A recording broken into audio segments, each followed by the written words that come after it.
అంటే మొత్తం మీద అది అంటే గతంలో జరిగింది బీఆర్ఎస్ హయాంలో కూడా కట్టడాలు కూల్చివేత ఇవన్నీ కూడా జరిగినాయి.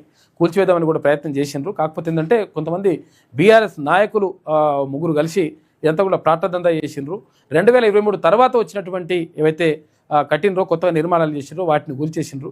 కాకపోతే ఏది ఏమైనప్పటికీ పేదలకు అన్యాయం జరగొద్దు, ఎవరైతే నిజంగా బడుగు బలహీన వర్గాలు ఉంటారో వాళ్ళకి అన్యాయం జరగొద్దు, కాబట్టి వాళ్ళకి అండగా మేము ఉంటామని చెప్పేసి ఎమ్మెల్సీ తీర్మానం చెప్తా ఉన్నాడు. కాబట్టి దానికోసం అని చెప్పేసి చలో ఇక్కడ ఖమ్మం కార్యక్రమానికి పిలుపునిచ్చిండు.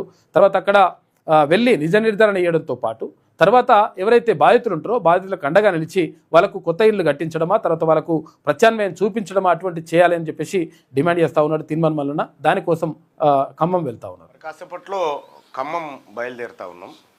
ఖమ్మంలో ఉన్నటువంటి ఖమ్మం పట్టణంలో సర్వే నెంబర్ 147, 148, 149లో భూదాన్ భూములకు సంబంధించినటువంటి వ్యవహారంలో పేదల ఇళ్లను కూల్చారు, పట్టబగటీలి 2000 మంది పోలీసులను పెట్టి పేదల ఇల్లు కూల్చారనేటువంటి ఆరోపణలు రాష్ట్ర ప్రభుత్వం మీద, పోలీస్ శాఖ మీద ఉన్నాయి.